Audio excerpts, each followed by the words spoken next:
Here we go. Ezri Konsa, £50 million to Arsenal. The centre-back joins from Aston Villa, who are the Europa League champions. But why is he at Arsenal? That is the question. If you're new here, make sure you subscribe, make sure you hit the notification bell. Guys, Coventry fans, you've been ripping me apart in the comments. Listen, I could give my score prediction. I'm going to say it. I'm going to stick by it. 4-0 Arsenal this coming Friday. But we're here to talk about the transfers.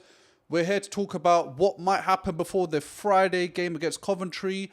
I did say in my previous video, make sure you listen out and make sure you look out for some transfer news because there could be a signing before the Friday game. And look, 24 hours later, we just signed Konsa from Aston Villa.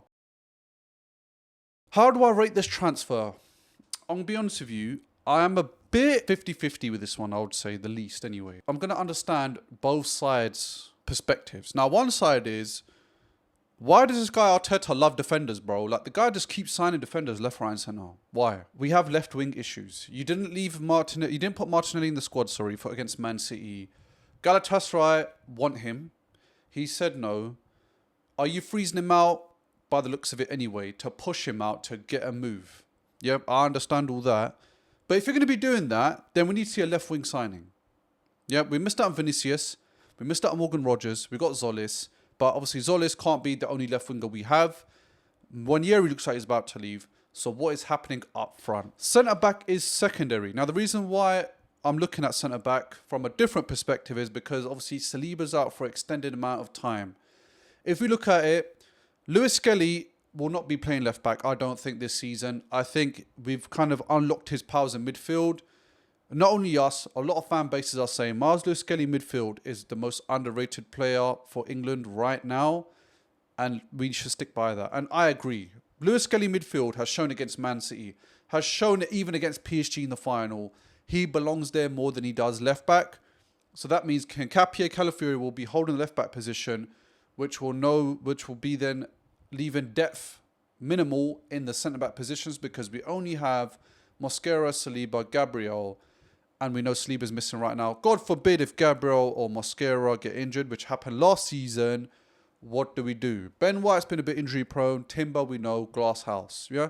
So I do understand it. £50 million, a bit excessive, but at the same time, Premier League rival. I'll probably just call it that for now because I consider Aston Villa a top 6 team. And they've just come in winner off Europa League. And again, the most important thing is English tax. English tax, bruv. Yeah. It inflates players by like 30-40%. I don't agree with it at all.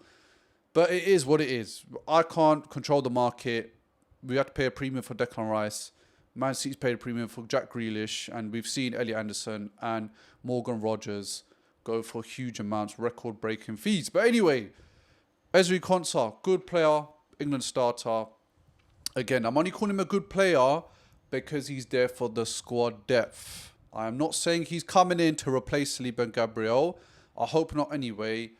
But I mean, if we're covering for injuries, listen, we'd rather do it now than midway through the season in January.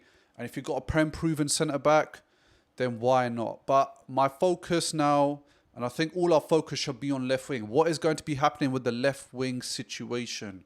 Are we going to be bringing in somebody? Or are we going to keep Martinelli and work with what we have and see what happens? That's the biggest question for me right now anyway. And that's why I'm a bit worried about this Arsenal squad, especially on the left side. I think midfield, we're covered. Right wing, we're covered, especially with Diamond coming in. You know, the number 10 role, Erdegaard, Eze, striker role, I think we're more or less cemented. Gabby Jesus, is he going to be leaving? Another question mark. I don't see it happening right now. The fee, the wages is putting a lot of teams off. We know the deal with Napoli collapsed. And I think because we can't shift him, it's proving difficult to probably bring in another number 9. We know Arteta apparently had a phone call with Julian Alvarez.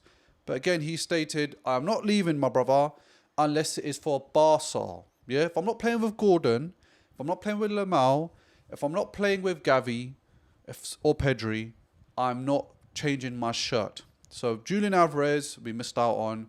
Vinicius, we've missed out on. We missed out on a few targets this season.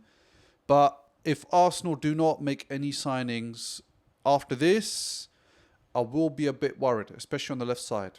Because, like I said, Martinelli wasn't even in the squad for Man City. Unusual.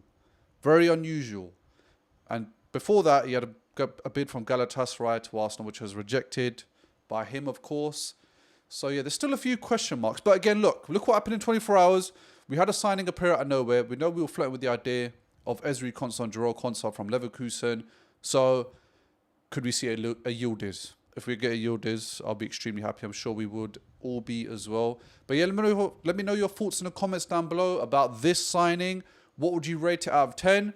Was it a good deal? What, £50 million for a 28-year-old? And do you see Arteta making any more signings? Make sure you subscribe.